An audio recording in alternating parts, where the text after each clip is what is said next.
Dev. Om Namo Bhagavate Vasudevaya. Narayanam Namaskritya Naram Chaiv Narottamam Devim Saraswatim Vyasam Tato Jayamudire Nashtapraishu Bhadreshu Nityam Bhagavata Sevaya Bhagavati Uttam Shloke Bhaktir Bhavati Naistiki. So continuing with the discussion on Srimad Bhagavad Gita, chapter 1, observing the armies on the battlefield of Kurukshetra. Text number 4 onwards. So as we studied last time, once Duryodhan saw the armies formation on both sides, so he was the first one who went to Dronacharya.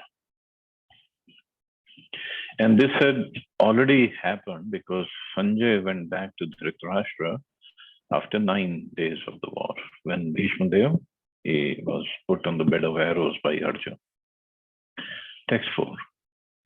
Atra Shrura Maheshvasa Bhimarjun Samayudhi Yuyudhano Viratascha Drupadascha Maharatha.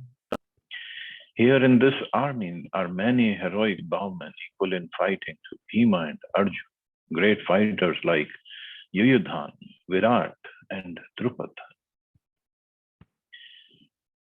So previous verse was how your intelligent son of Drupad has arranged this army, and we discussed that. So now he's further speaking about this army of Pandavas. Purport. Even though Drishtadyumna was not a very important obstacle in the face of Dronacharya's very great power in the military art, there were many others who were causes of fear. They are mentioned by Duryodhana as great stumbling blocks on the path of victory, because each and every one of them was as formidable as Bhima and Arjuna. He knew the strength of Bhima and Arjuna, and thus he compared the others with them. But see, first name he takes is Bhima. Because he had, from the very beginning of his childhood, he had animosity towards Bhima, and he was afraid of Bhima's strength. Bhima was very, very strong, very powerful. And it is said that he had the strength of 10,000 elephants. Not an ordinary person. 10,000 elephants. And that too, Dwapar Yuga elephants. Because every time the Yuga changes or Yuga goes towards change, there is a change in the bodily structure of everybody. So, Kali Yuga, we see elephants, they're very strong, but to speak of Dwapar Yuga elephants, so they were more strong. And again, he took the name of Yuyudhan, Virat, and Drupad. Drupad because Drupad had animosity towards Dronacharya, and Duryodhan wanted Dronacharya to not be lenient against any of these guys.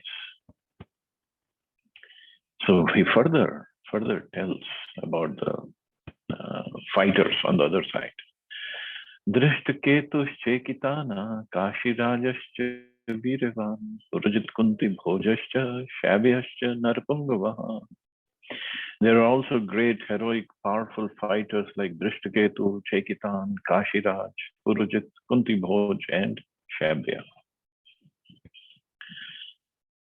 Yudhamanyuscha Vikranta Uttamojascha Viravan Saubhadro Draupadeyascha Sarva Eva Maharatha. There are the mighty Yudhamanyu, the very powerful Uttamoja, the son of Subhadra, and the sons of Draupadi. All these warriors are great chariot fighters. So they are all Maharathas, means great chariot fighters. So this is just to make sure that Drupad doesn't take them lightly, and he knows the strength of Pandava's armies. But he said, okay, enough of their army, let me describe my army.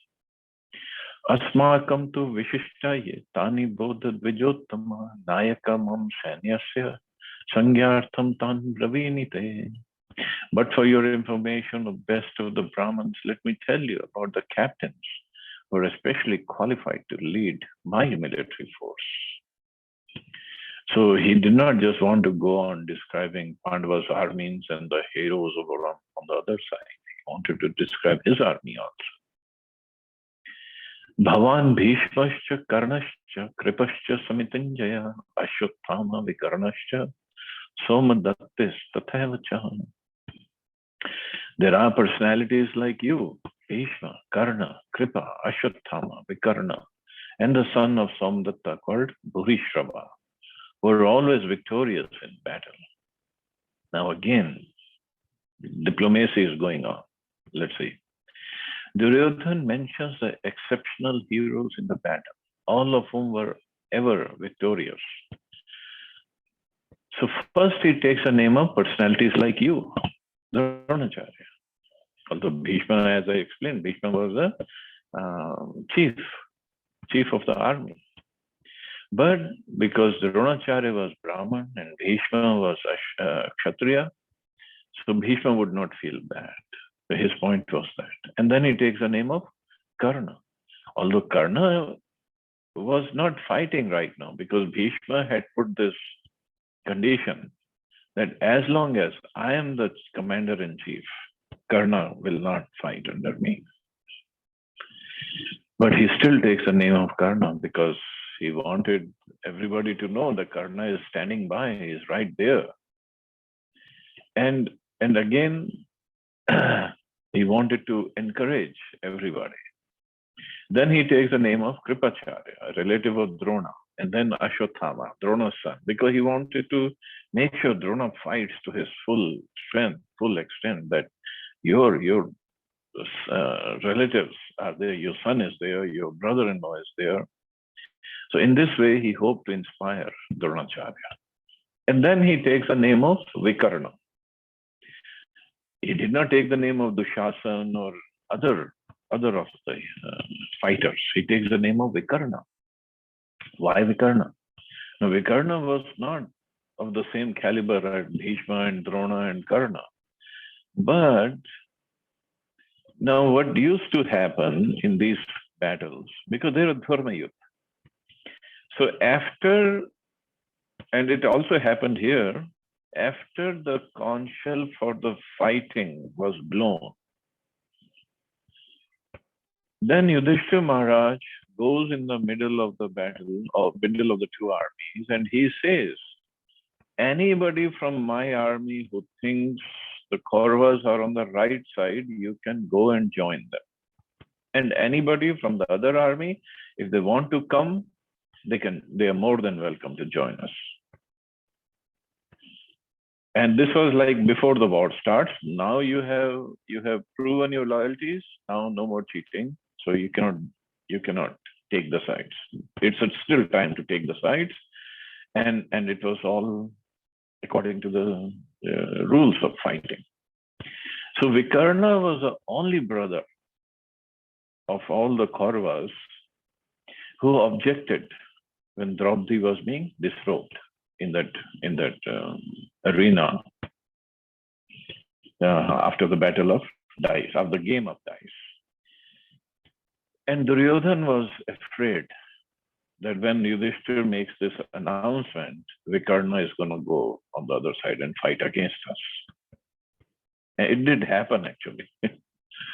So Duryodhan wanted to flatter Vikarna. Oh, you're a great warrior on our side, and yes, we are very great, just like in the line of Drona and Bhishma and Karna, you're also there. So he wanted to make sure everybody is there. But he left, and actually Duryodhan was the one who killed him, because then they were fighting. And again, he takes the name of Ashwatthama Vikarna, son of Bhurishrava, but there was another Shalva. He did not say his name, but he was also Shalva. Now, Shalva was actually the father-in-law of Pandavas, especially Arjuna. He was on the other side, actually. But when he was coming, Pandava's uncle, Shalya, not Shalva, sorry. When he was coming from, I believe he came from Madras, that time, Chennai. He came from there with his army. But Duryodhan had arranged the welcome points at different places so that all the warriors who are coming, they should be treated properly and they should be given a chance to take rest because he's coming all the way to Kurukshetra. So when Shalya was coming, Duryodhan told his managers that you please take care of him very nicely. And they took care of him. Every welcome point he was taken care of. So he was very pleased. He was thinking that Yudhishthira has made all this arrangement because the managers would not tell him. And they would say, just you take rest and keep going, no problem. So when at the last welcome point, he was there just before Kurukshetra. So he told the manager that I am very, very pleased by Yudhishthira's service. I want to meet him. Then the manager called Duryodhan, because Duryodhan was the one who arranged all this. So Duryodhan came and Duryodhan met Shalya and he said, well, welcome. And Shalya said, well, I thought Yudhishthira made all the arrangements. Duryodhan said, well, what difference does it make? You are our guest. And Shalya said that I cannot take your caring so nicely without giving you anything. So ask me for anything. So then Duryodhan asked, okay, why don't you, my friend Karna, he needs a good charioteer whenever he goes to fight. Since Arjun has a good charioteer like Krishna, we want a good charioteer like you for him. So Shalya became the chariot driver of Karna. Although he was a big king, very powerful king, but he became the chariot driver of Karna. But then again, and before Karna was in war, Shalya was fighting against Pandavas, his own nephews. And after Karna died, Shalya became the chief of the army of Duryodhan army. So lots of diplomacy and politics was going on. But again, another politics by Yudhishthira Maharaj. It wasn't that he was just a Dharmaraj, so he didn't know about politics. He's a Kshatriya. He knew about politics. So when, after this meeting of Duryodhan and Shalya, Shalya went to Pandava's camp to inform them that he had come, but Duryodhan welcomed him, he took care of him, so he's going to fight on Duryodhan's side. So Yudhishthira Maharaj, when he heard, he was sad that Shalya had promised Duryodhan, but he could not break the promise. And Shalya told him that Duryodhan has asked him to become Karna's charioteer.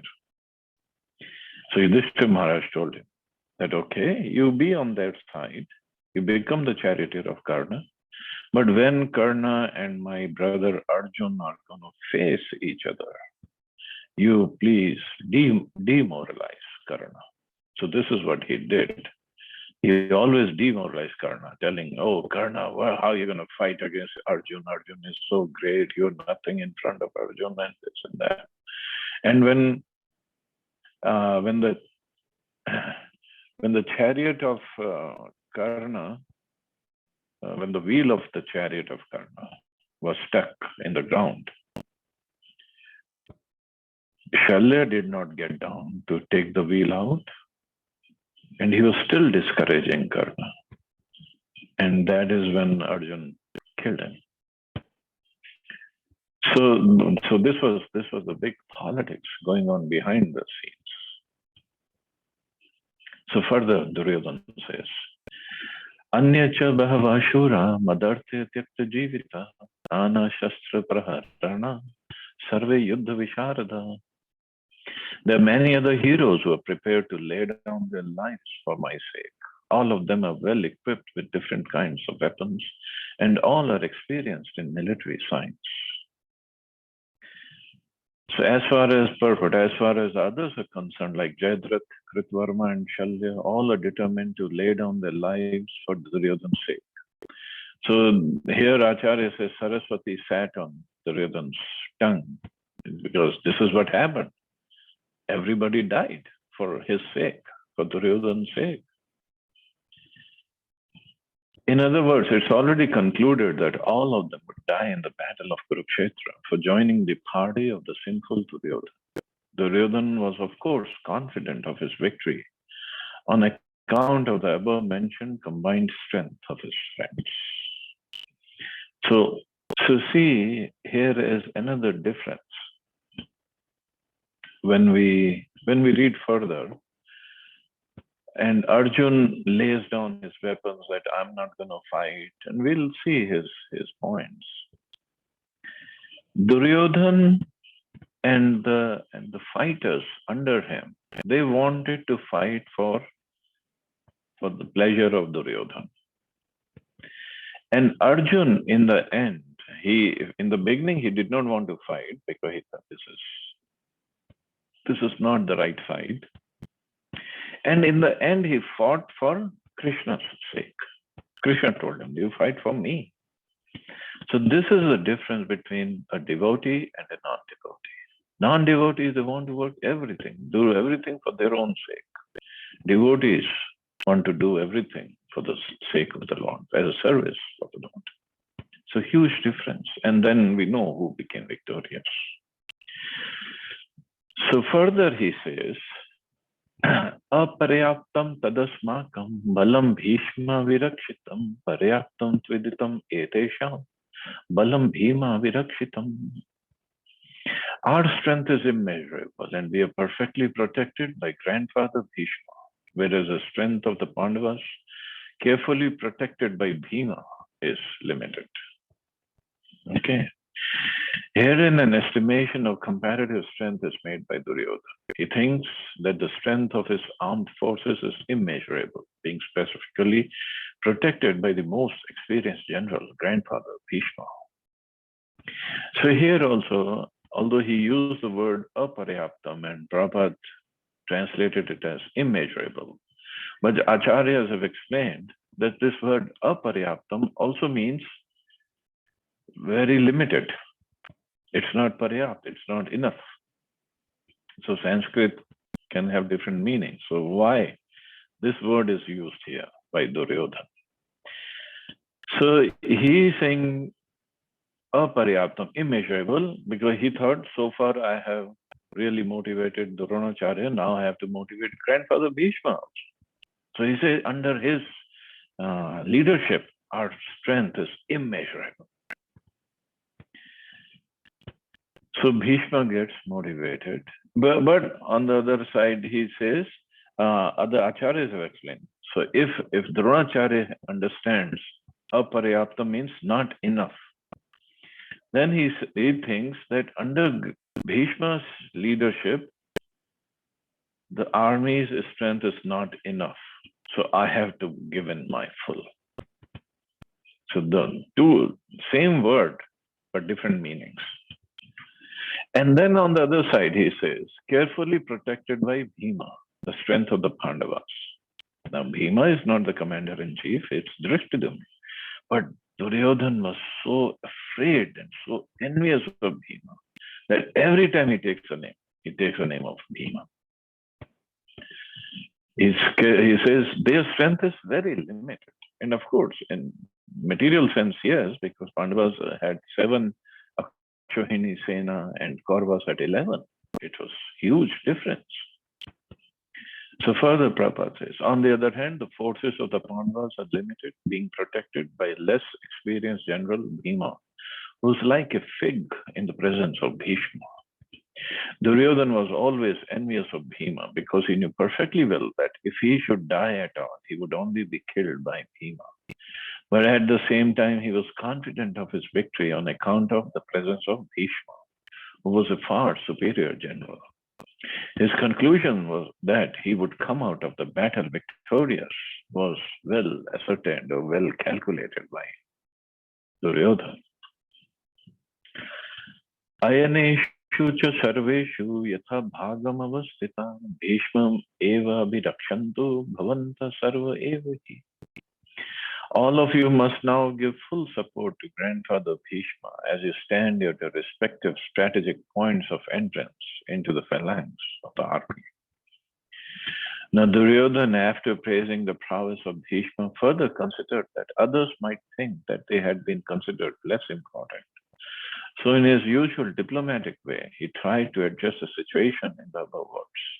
So he was thinking they might feel, Drona and Bhishma are good enough, so why we have to fight? But I said, no, he's old, Bhishma is old, so you have to give him proper and full support. And also, in another way, he told others that he did not really trust Bhishma because Bhishma had put a condition. One condition was Karna will not fight under me. And second was, he said, I will not kill any of the 5 Pandavas. I'll kill their army men, but I will not kill the 5 Pandavas.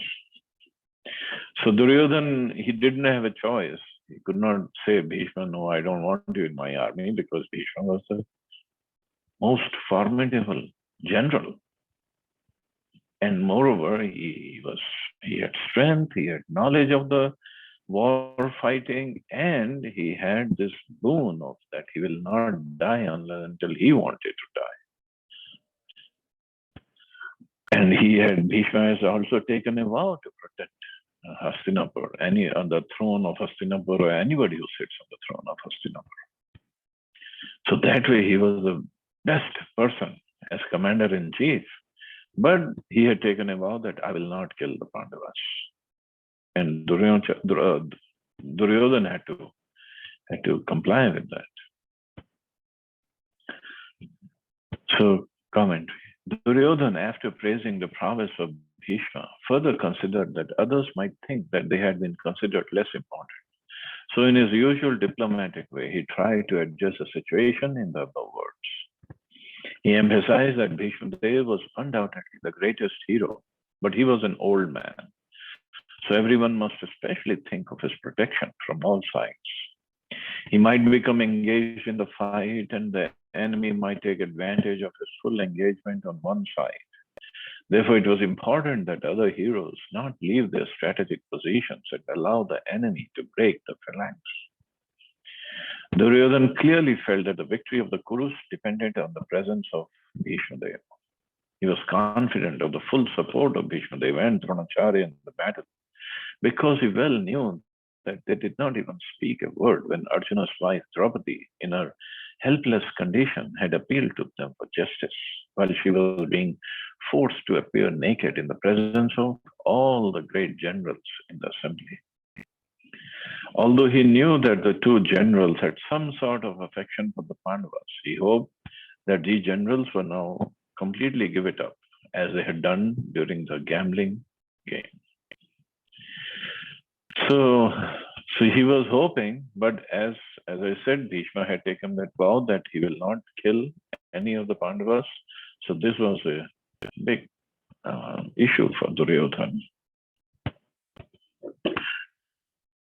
Tasya Sanjayan Harsham Kuru Vridha Pitamaha Singanadam Vinadyocha Shankam Dadmo Pratapavam.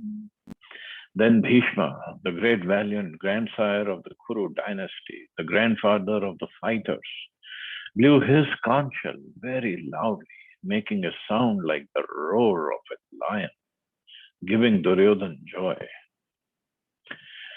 The grandsire of the Kuru dynasty could understand the inner meaning of the heart of his grandson Duryodhana, and out of his natural compassion for him, he tried to cheer him by blowing his conch shell very loudly. Befitting his position as a lion indirectly by the symbolism of the conch shell, he informed his depressed grandson Duryodhana that he had no chance of victory in the battle, because the Supreme Lord Krishna was on the other side. But still, it was his duty to conduct the fight, and no pains would be spared in that connection.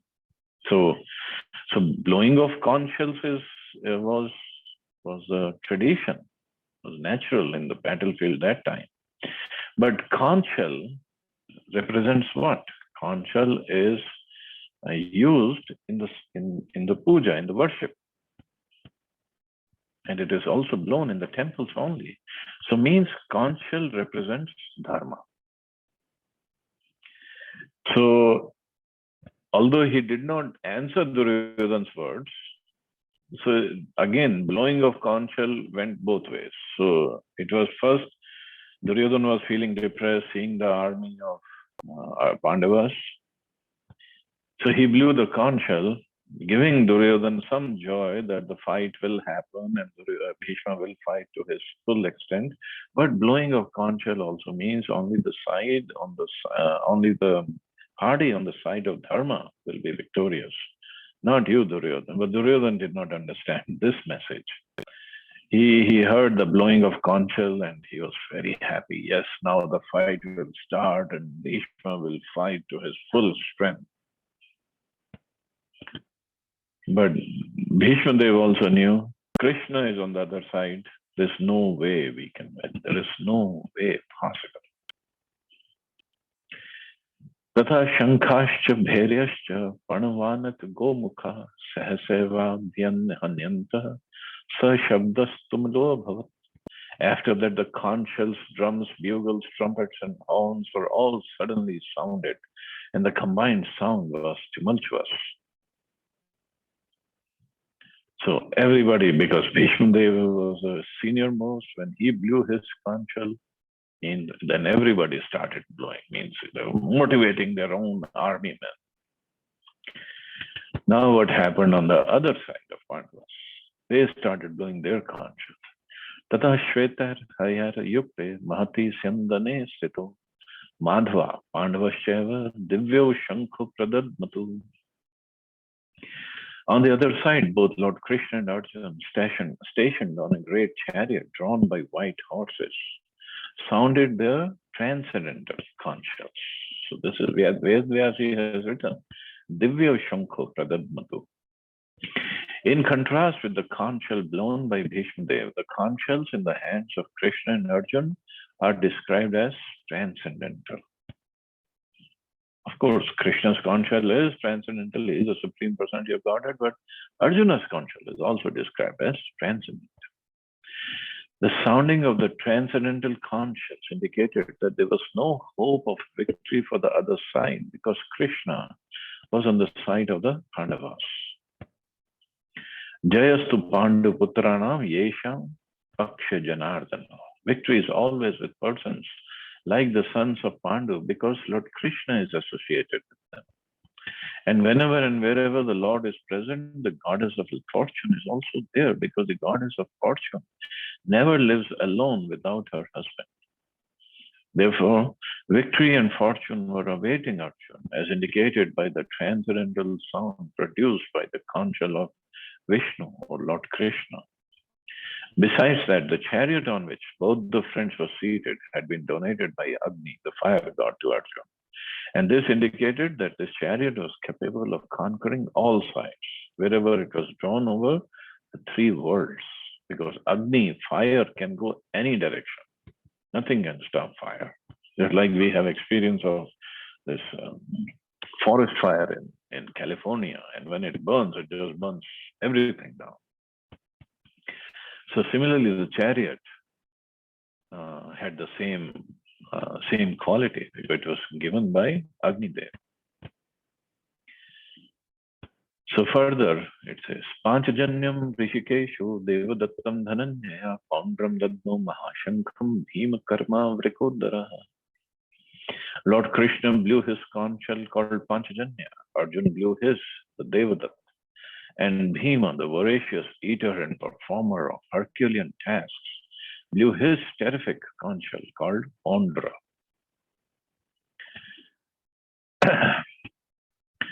So here, Panchajanyam Rishikeshu. It's very important to understand why different names are used by Ved-Vyasi in different places. And Arjuna is mentioned as Dhananjaya. And Bhim, Vrikodara. So there are different names used. Let's see why. Lord Krishna is referred to as Rishikesh in this verse because he is the owner of all senses. Rishika means senses. Isha means the owner or controller. So he is the owner of all senses of every living entity, not just his senses. Every living entity in every universe or in the spiritual or material worlds, everywhere. He is Rishikesha. The living entities are part and parcel of him, and therefore the senses of the living entities are also part and parcel of his senses. The impersonalists cannot account for the senses of the living entities, and therefore they are always anxious to describe all living entities as senseless or impersonal. So living entities means the soul, not the body. So the soul also has senses. They describe living entities, the impersonalists or Mayavadis, or those who say ultimately it's Nidakar, or no form, formless. They think the soul is also formless. It's also only light. But it's not so. Lord is Rishikesh, means he is the owner of the senses, own senses of every living entity. His own senses, mean he also has senses, he also has a form. The Lord, situated in the hearts of all living entities, directs their senses, but he directs in terms of the surrender of the living entity. And in the case of a pure devotee, he directly controls the senses. So he directs everybody's senses. He is giving directions as Paramatma in our heart. And he gives us directions. He gives us instructions. But how much we listen to, that's up to us. That's the independence we have. But in the case of a pure devotee like Arjuna, he directly controls the senses and he would not let them go here or there. That's the beauty of the Lord and his relationship with devotees. Here on the battlefield of Kurukshetra, the Lord directly controls the transcendental senses of Arjuna, and thus his particular name of Rishikesha. The Lord has different names according to his different activities. So means directly controls the transcendental senses of Arjuna means he's not just the charioteer of Arjuna's chariot. He is a controller of his senses also means he's not going to let Arjuna be defeated by any means. There's no way. But Krishna is there. The Lord has given different names according to his different activities. For example, his name is Madhusudan because he killed the demon of the name Madhu. His name is Govinda because he gives pleasure to the cows and to the senses. His name is Vasudev because he appeared as a son of Vasudev. His name is Devaki Nandan because he accepted Devaki as his mother. His name is Yashodananda because he awarded his childhood pastimes to Yashoda at Vrindavan. His name is Parthasarathi because he worked as a charioteer of his friend Arjuna. Similarly, his name is Rishikesha because he gave directions to Arjuna on the battlefield of Kurukshetra. Okay, now Arjuna. Arjuna is referred to as Dhananjaya in this verse because he helped his elder brother in fetching wealth when it was required by the king to make expenditures for different sacrifices. So Dhananjaya means the controller of wealth. So when he is the controller of wealth, means he will be victorious. Where is he already telling? Indirectly. So that he is Dhananjaya, the winner of wealth. So he cannot be defeated. And similarly, Bhima is known as Vrikodara because he could eat as voraciously as he could perform Herculean tasks, such as killing the demon Hidimba.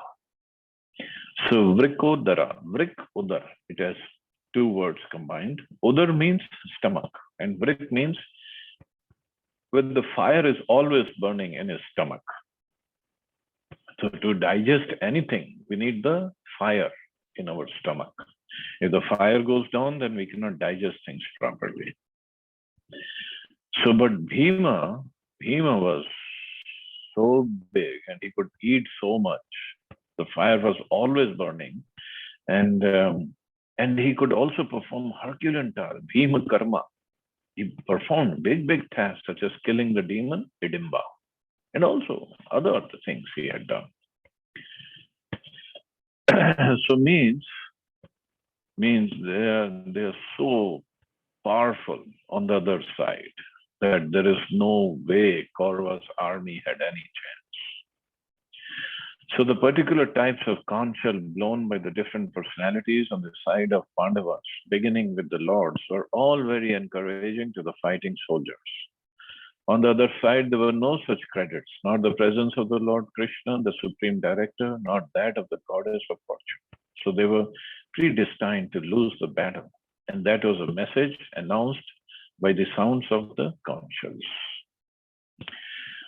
Also, there was another reason when Bhima blew his conch shell.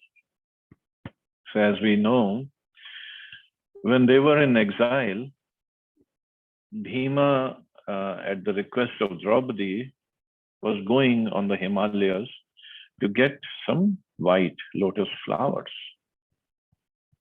So when he was going, and he was really angry, he was thinking of this game of dice that Duryodhana had cheated in, and he was angry, and he was uprooting the trees on his way, and he was walking, he was climbing the mountain, and then he saw an old monkey sitting on the path.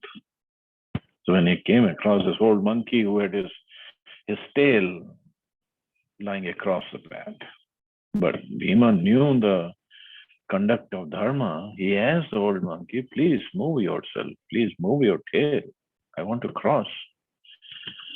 So old monkey had some humorous incident with him, and he said, well, I'm so old, I cannot move, I'm just sitting here, why don't you move my tail? So Bhima, with all the strength that he had, 10,000 elephants, he tried to move the tail of that old monkey was lying on the way. He could not even pick it up, forget about moving it. So then he paid the respects, obeisances to old monkey and asked him, who are you? And he showed his real form as Hanumanji. Now Hanumanji and Bhima, they're both sons of Vayudev in one way. Hanumanji is expansion of Lord Shiva, but he also appeared as a son of Vayudev. So he said, you're my younger brother. I had to come to tell you, you should not be uprooting all these trees in your anger. You have to control your anger. So Bhima understood his lesson, and Bhima asked him that there's definitely going to be war. Please come fight on our side. Hanumanji said, well, this is not my war because I've already fought it with Ram. But since you're requesting, I'll come on the flag of Arjun's chariot. I'll sit there because Krishna will be there. I want to serve him.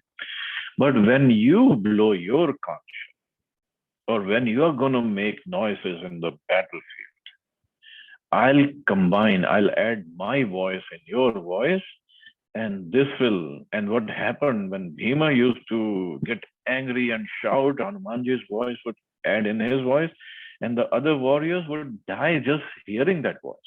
So many warriors died, just hearing. They could not control themselves. This was Bhima. And that Bhima, when he is on the other side, there's no way Kauravas could win.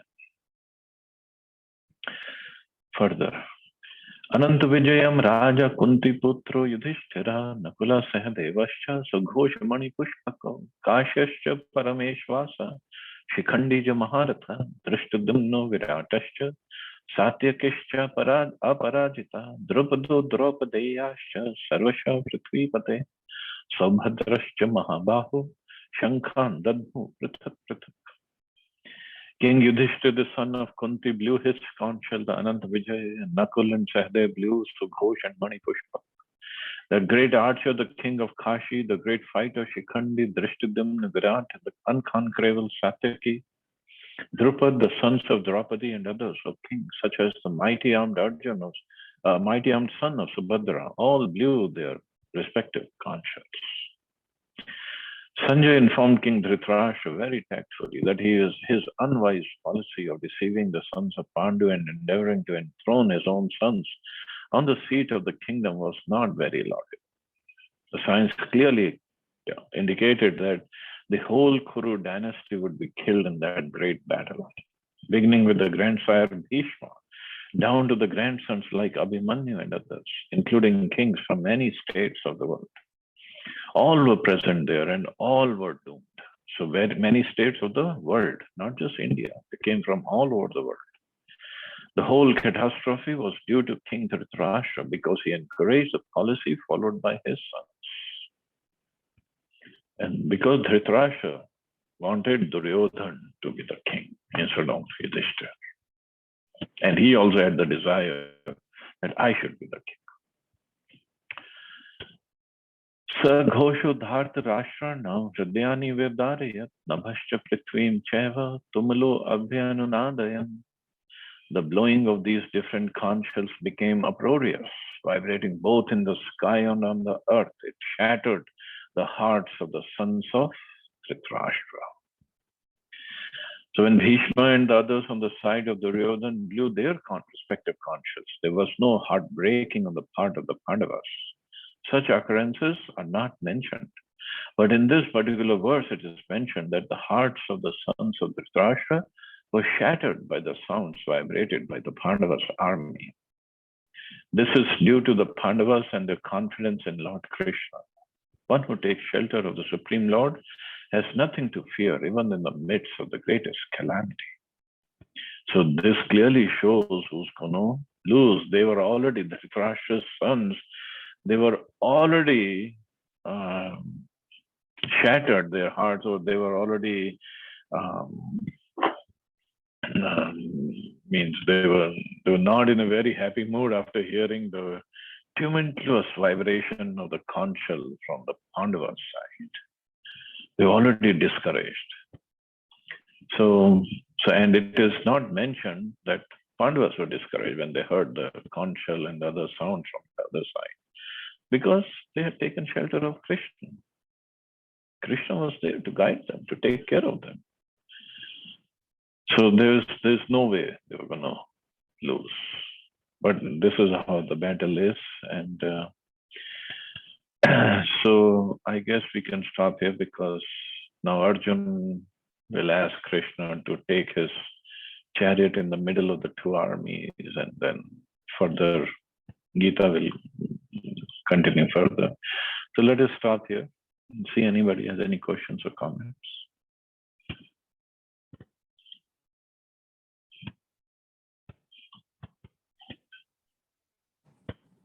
Hare Krishna, Prabhuji. Very nice class. Hare Krishna. Thank you. Prabhuji, this Bhima met Hanumanji in Himalayas. Are these Himalayas of Indian within the Indian boundaries, or they were part of a larger Jammu Dipa boundaries?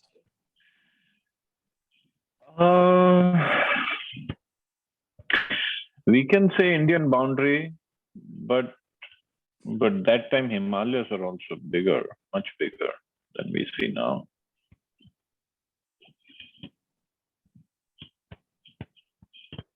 Okay. Because current Himalayas are boundaries of Kashmir, Shimla, those areas. Yeah, but they go all the way to China, Nepal, go all the way. Right. Earlier they were much larger, kind of. Yeah, they're huge. Himalayas are huge. Sure, yeah. Hare Krishna. Hare Krishna.